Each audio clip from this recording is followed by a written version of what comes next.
আসসালামু আলাইকুম। আজকে আমি আসছি আপনাদের 6 নম্বর ক্লাসে। যা আমাদের 5 নম্বর ক্লাসটা ছিল যে বাথরুমের কিছু গুরুত্বপূর্ণ রুলস বা নিয়ম সম্পর্কে আমরা কিছু তথ্য দিয়েছি। যা আজকে যে ক্লাসটা যা আমাদের 6 নম্বর ক্লাস, এই 6 নম্বর ক্লাসটা হলো আমাদের আজকে আমাদের টপিক বিষয় হলো হিউজ আর যে হিউজ রিবুট আর থিউজ বাথরুমের পরে যদি ইয়ং থাকে তাহলে কি রুলস হবে, থিউজ বাথরুমের পরে যদি ইয়ং থাকে তাহলে কি রুলস হবে, তারপরে কি বসতে পারে, এই বিষয়ে আমাদের একটা বাথরুমের খুব গুরুত্বপূর্ণ একটা ক্লাস, অতি গুরুত্বপূর্ণ একটা ক্লাস। আপনারা সরাসরি দেখতে পারবেন আমাদের MKLTC BD2 কোরিয়া আমাদের ইউটিউব চ্যানেলে, আপনারা সরাসরি দেখতে পারবেন এবং সাবস্ক্রাইব করে আপনারা দেখবেন। আসসালামু আলাইকুম।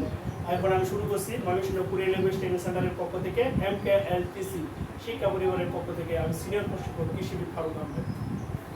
যে দেখেন 1 নাম্বার যে হিউজ বাথরুমের পরে যদি এই হিউজ বাথরুমের পরে হিউজ বাথরুম এর পরে যদি ইয়ং থাকে, যদি ইয়ং থাকে বা থাকলে এর উচ্চারণ হিউজ অবলিক ও এর উচ্চারণ হবে না, কি বলছি যে যদি হিউজ বাথরুমের পরে ইয়ং থাকলে এর উচ্চারণ হবে না। এক্সাম্পল হিসাবে এটা খুব গুরুত্বপূর্ণ একটা রুলস, আমরা যেখানে উচ্চারণ করি এক্সাম্পল হিসাবে, যেমন এটা কি হয়কার হা দয়াকার দা, প্লিজ এদিকে সুয়াহাদা। এটা কি যদি আমরা বাথরুমের রুলস হতো তাহলে সেটা আমাদের বলতে হতো তাহলে সে সুহাদা, ওই রুলসে যে আমরা আগে বলছিলাম বাথরুমের পরে ইয়ং থাকলে বাথরুম পণ্য মূল উচ্চারণ হবে, কিন্তু এখানে কি হলো যে সুয়াহাদা হতো, কিন্তু এখানে হবে সুয়া না, হচ্ছে সু আ হাদা, উচ্চারণ হবে কি বলেছে সু বলেছে কি আ হাদা, সুয়া হাদা। এটা হচ্ছে কি পছন্দ করা, সুয়া হাদা পছন্দ করা, উচ্চারণ হবে কি সুয়া হাদা পছন্দ করা। যা আমি কি করি, আমি বই পছন্দ করি, যদি আমি একটা উদাহরণ দিই, আমি বই পছন্দ করি, বই পছন্দ করি, করতেই পারি আমি বই। তাহলে সে জনন, এই যে জনন, তাহলে সে কি স্যাকুল, এই যে স্যাকুল, জনন স্যাকুল, আমি বাব পছন্দ করি, জনন বাবুল, তাহলে সে জনন বাবুল, এটা স্যাকুল। আমি পরে এখানে কি সোয়াহাদা, তাহলে সে কি হবে সুয়াহাদা, হয়কার হা দয়াকার দা, সুয়াহাদা হচ্ছে পছন্দ করা। অর্থাৎ আমি যে রুলসটা বলছি যা আমি বই পছন্দ করি, জনন যদি বলেন আমি চা পছন্দ করি তাহলে জনন সারুল, যখন কি হতো সারুল, পরে সুয়াহাদা, এটা ভয়ের উচ্চারণ হবে না, তাহলে সু আ, এদিকে তাকান সুয়াহাদা ভয়ের উচ্চারণ হবে না, অর্থাৎ ভয়ের উচ্চারণ উজ্জ থাকিবে, ভয়ের উচ্চারণ কি থাকবে উজ্জ থাকিবে, ভয়ের উচ্চারণ উজ্জ থাকিবে। হিউজ বাথরুমের পরে যদি হিউজ বাথরুমের পরে ইয়ং থাকলে ভয়ের উচ্চারণ হবে না, অর্থাৎ ভয়ের উচ্চারণ উজ্জ থাকিবে। এক্সাম্পল সুয়াহাদা। এরকম নাম্বার 2 আর হচ্ছে কি এটি থিউজ বাথরুমের পরে, থিউজ বাথরুম এর পরে যদি বাথরুমের পরে যদি ইয়ং থাকে বা ইয়ং থাকিলে তাহলে এই আমার যে থিউজ এর উচ্চারণ, থিউজের উচ্চারণ স্বর মতো হবে, কেন মতো হবে এই যে এর মতো হবে, অর্থাৎ এই যে থিউজ এর মতো হবে, অর্থাৎ আপনারা অবশ্যই বুঝছেন যে থিউজ বাথরুমের পরে যদি, প্রিয় শিক্ষার্থীরা, যদি থিউজ বাথরুমের পরে ইয়ং থাকলে থয়ের উচ্চারণ এর মতো হবে, কেন মতো হবে এর মতো হবে। এক্সাম্পল হিসেবে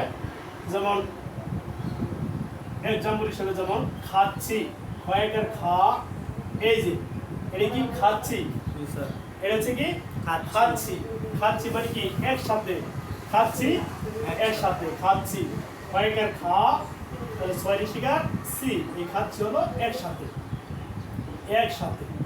খাচ্ছি হতো একসাথে।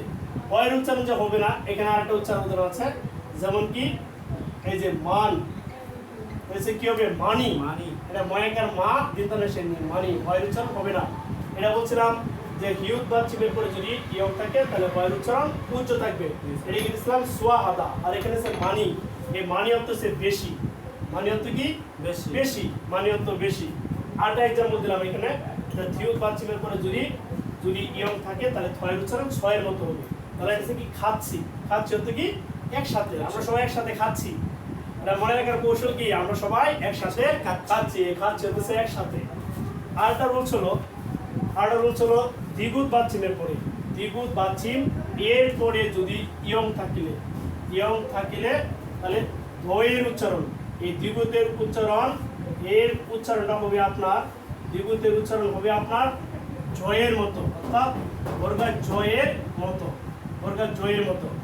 যদি দ্বিগুণ থাকে তাহলে এর উচ্চারণ হবে কি বর্গার জয়ের মতো। যেমন এক্সাম্পল হিসেবে আমরা যদি বলি, যে উদাহরণ হিসেবে আমরা যদি বলি, মনে করি এইখানে হবে তো এইচ, দেখেন এটা কি হবে তাহলে তাহলে হচ্ছে তাহলে হবে কি এটা কি হবে তাহলে হচ্ছে জায়গা যা যা, অর্থাৎ এটা হওয়ার কথা ছিল আদা, কি হয়েছিল এটা হচ্ছে কি বলেছে কি তো হয়ে গেল আত্মা, হওয়ার কথা ছিল আত্মা, হইল কি আজা।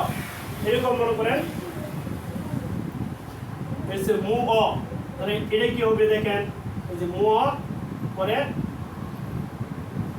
এটা কি হবে দেখেন, তাহলে সে মু অ, এখানে যদি আপনার ইয়ং থাকে, এখানে যদি ইয়ং থাকে তাহলে এটা হবে কি মু, পরে জি জয়গা চা এলো মুজা।